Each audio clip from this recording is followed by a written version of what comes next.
Hello friends, आज हम ईदगाह यह कहानी यूजीसी नेट की देखने वाले हैं।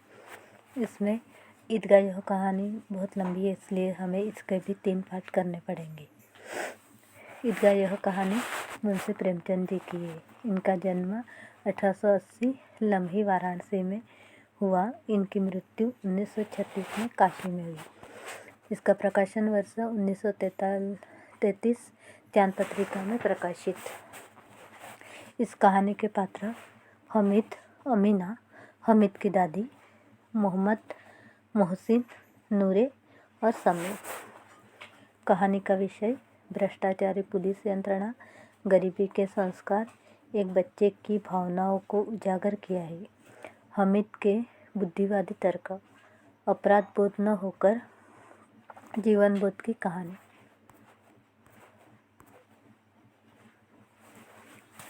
इस कहानी का थोड़ा सा परिचय हम कर लेते हैं। प्रेमचंद की विश्व प्रसिद्ध बाल मनोविज्ञान पर आधारित यह कहानी है।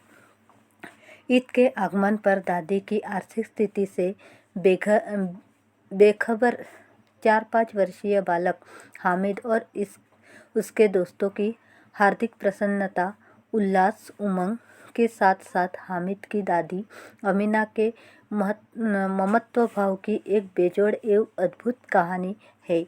कहानी का आरंभ ईद के आगमन से फलस्वरूप बाल मंडली की मेले में जाने की उत्सुकता और उमंग के साथ होता है।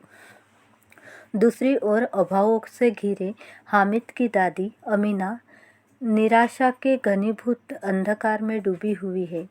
मातृ पितृहीन बालक हामिद का अपने हमउम्र साथियों महमूद, मोहसिन, नूरे के साथ मेला देखने जाना, उत्साह से आगे निकल जाना, रास्ते में कचहरी, पुलिस, शिक्षा इत्यादि पर बुजुर्गों की तरह व्यंग्य भरी टीका टिप्पणी करना, मित्रों को मिठाइयाँ खाते देख बालक हामिद का ललचाना, उनके खिलौनों को ललचाई आंखों से देखना, अंत में मेला देखने के लिए मिले 3 पैसे से दादी के लिए चिमटा खरीदना और चिमटा का श्रेष्ठता प्रतिपादित करना इस कहानी में प्रमुखता से व्यंजित हुआ है। चिमटा देखकर दादी का हामिद को गले लगाना और लाख लाख दुआएं देने के साथ ही यह कहानी समाप्त हो जाती है। अभी हम ईदगाह यह कहानी पढ़ते हैं। रमजान के पूरे 30 रोज़ों के बाद ईद आई। कितना मनोहर, कितना सुहावना प्रभाव है। वृक्षों पर अजीब हरियाली है। खेतों में कुछ अजीब रौनक है। आसमान पर कुछ अजीब ललिमा है। आज का सूर्य देखो, कितना प्यारा, कितना शीतल है, यानी संसार को ईद की बधाई दे रहा है। गांव में कितनी हलचल है। ईदगाह जाने की तैयारियां हो रही है। किसी ने कुर्ते में बटन नहीं है। पड़ोस के घर में सुई धागा लेने दौड़ा जा रहा है। किसी के जूते कपड़े हो गए हैं, उनमें तेल डालने के लिए तेली के घर पर भागा जाता है। जल्दी जल्दी बैलों को सानी पानी दे दे। ईदगाह से लौटते दोपहर हो जाएगी। 3 कोस का पैदल रास्ता, फिर सैकड़ों आदमियों से मिलना भेंटना, दोपहर के पहले लौटना असंभव है। लड़के सबसे ज़्यादा प्रसन्न है। किसी ने एक रोज़ा रखा है, वह भी दोपहर तक, किसी ने वह भी नहीं। लेकिन ईदगाह जाने की खुशी उनके हिस्से की चीज़ है। रोज़े बूढ़ों के लिए हो गए, इसके लिए तो ईद है। रोज़ ईद का नाम रटते थे, आज वह आ गई। अब जल्दी पड़ी है कि लोग ईदगाह क्यों नहीं चलते। इन्हें गृहस्थी चिंताओं से क्या प्रयोजन। सेवैया के लिए दूध और शक्कर घर में है या नहीं, इतनी बल्ला से ये तो सेवैया खाएंगे। वह क्या जाने कि अब्बाजान क्यों बहवास चौधरी कायम अली के घर दौड़े जा रहे हैं। उन्हें क्या खबर कि चौधरी आंखें बदल ले तो यह सारी ईद मुहर्रम हो जाए। उनकी अपनी जेबों में तो कुबेर का धन भरा हुआ है। बार बार जेब से अपना खजाना निकाल कर गिनते हैं और खुश होकर फिर रख देते हैं।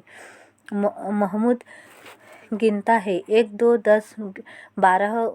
उसके पास 12 पैसे हैं। मोहसिन के पास 1 2 3 8 9 15 पैसे हैं।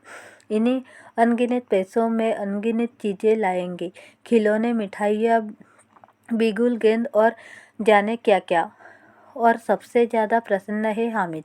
वह 4-5 साल का गरीब सूरत दुबला पतला लड़का, जिसका बाप गत वर्ष हैजे के भेंट हो गया और माँ न जाने क्यों पीली होती होती एक दिन मर गई। किसी को पता क्या बीमारी है, कहती है तो कौन सुनने वाला था। दिल पर जो कुछ बीतती थी वह दिल में ही सहती थी, और जब न सहा गया तो संसार से विदा हो गई। अब हामिद अपनी बूढ़ी दादी अमीना की गोद में सोता है और उतना ही प्रसन्न है। उनके अब्बाजान रुपये कमाने गए हैं, परंतु बहुत सी थैलियाँ लेकर आएंगे। अम्मीजान अल्लाह मियाँ के घर से उसके लिए बड़ी अच्छी अच्छी चीज़ें लाने गई है, इसीलिए हामिद प्रसन्न है। आशा तो बड़ी चीज़ है, और फिर बच्चों की आशा, उनकी कल्पना तो राई का पर्वत बना लेती है। हामिद के पाँव में जूते नहीं है, सिर पर एक पुरानी धुरानी टोपी है जिसका गोटा काला पड़ गया है, फिर भी वह प्रसन्न है। जब उसके अब्बाजान थैलियाँ और अम्मीजान नेमतें लेकर आएंगी तो वह दिल से अरमान निकाल लेगा। तब देखेगा मोहसिन, नूरे और सम्मी कहाँ से उतने पैसे निकालेंगे। अबगिनी अमीना अपनी कोठरी में बैठे रो रही है। आज ईद का दिन, उसके घर में दाना नहीं। आज आबिद होता तो क्या इसी तरह ईद आती और चली जाती। इस अंधकार और निराशा में वह डूबी जा रही है। किसने बुलाया था इस निगोड़ी ईद को। इस घर में उसका काम नहीं, लेकिन हामिद, उसे किसी के मरने जीने के क्या मतलब। उसके अंदर प्रकाश है, बाहर आशा। विपत्ति अपना सारा दल बदल लेकर आई। हामिद की आनंद भरी चितबद उसका विध्वंस कर देगी। हामिद भीतर जाकर दादी से कहता है, तुम डरना नहीं अम्मा, मैं सबसे पहले आऊँगा, बिल्कुल न डरना। अमीना का दिल कचोट रहा है। गांव के बच्चे अपने अपने बाप के साथ जा रहे हैं। हामिद का बाप अमीना के सिवा और कौन है। उसे कैसे अकेले में ले जाने दे।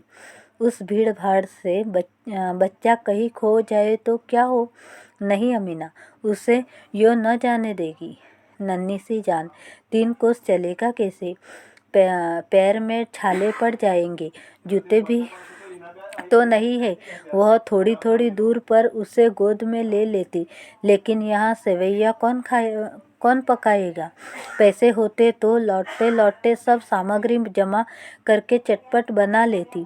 यहाँ तो घंटों चीज़ों जमा करते लगेंगे। मांगे का ही तो भरोसा ठहरा। उस दिन फहीमन के कपड़े सिले थे, 8 आने पैसे मिले थे। उस अठन्नी को ईमान की तरह बचाती चलती आती थी इसी ईद के लिए, लेकिन कल ग्वालन सिर पर सवार हो गए तो क्या करती। हामिद के लिए कुछ नहीं है तो 2 पैसे का दूध तो चाहिए ही। अब तो कुल 2 आने पैसे बच रहे हैं।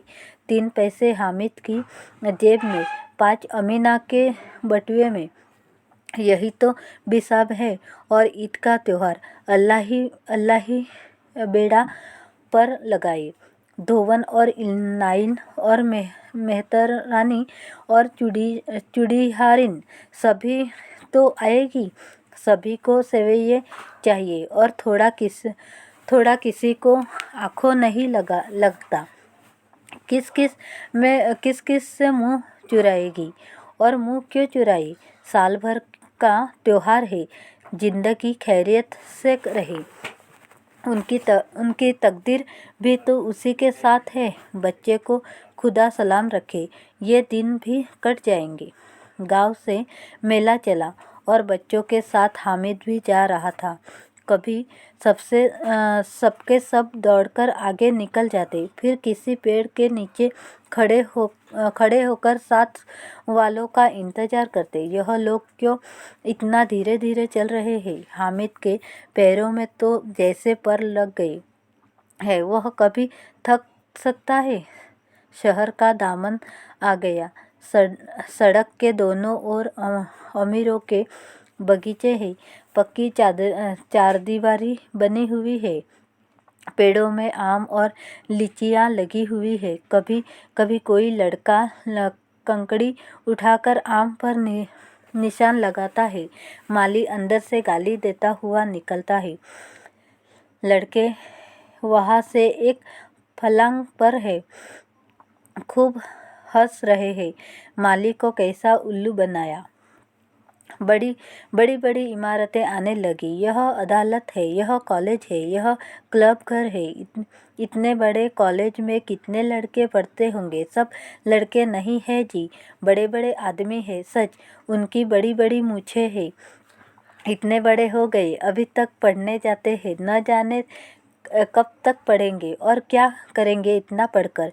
हामिद के मदरसे में 2-3 बड़े बड़े लड़के हैं, बिल्कुल 3 कौड़ी के। रोज मार खाते हैं, काम से जी चुराने वाले। इस जगह भी उसी तरह के लोग होंगे। और क्या, क्लब घर में जादू होता है। सुना है यहाँ मुर्दों की खोपड़ियाँ दौड़ती है और बड़े बड़े तमाशे होते हैं, पर किसी को अंदर नहीं जाने देते। और वहाँ शाम को साहब लोग खेलते हैं, बड़े बड़े आदमी खेलते हैं, मूंछों दाढ़ी वाली। और मेमे भी खेलते हैं।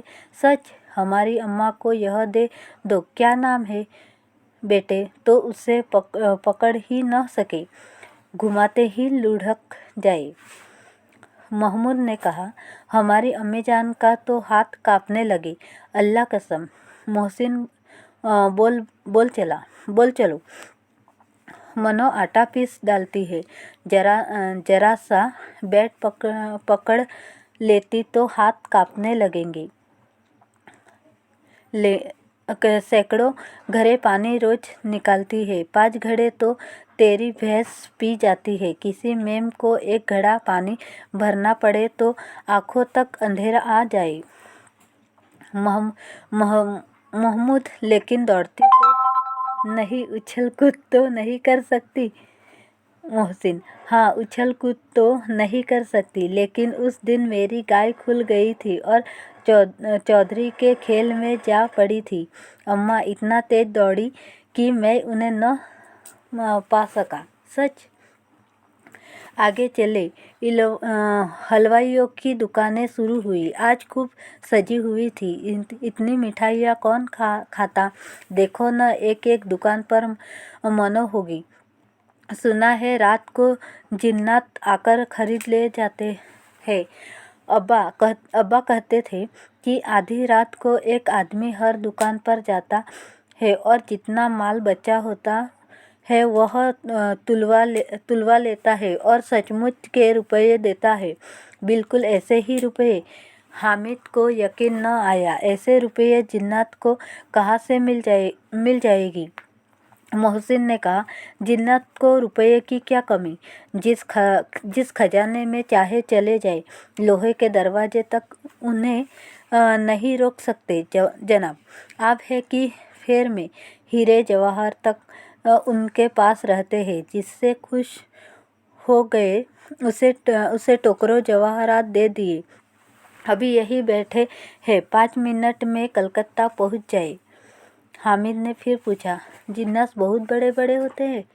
मोहसिन, एक सिर आसमान के बराबर होता है जी। जमीन पर खड़ा हो जाए तो उसका सिर आसमान से जा लगे, मगर चाहे तो एक लोटे में घुस जाए। हामिद बोला, लोग उन्हें कैसे खुश करते होंगे?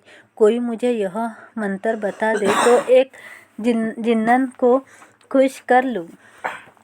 मोहसिन, अब यह तो न जानता, लेकिन चौधरी साहब के काबू में बहुत से जिन्नात है। कोई चीज़ चोरी जाए, चौधरी साहब उसका पता लगा देंगे और चोर का। आगे का पार्ट हम दूसरे भाग में देखेंगे। Thank you.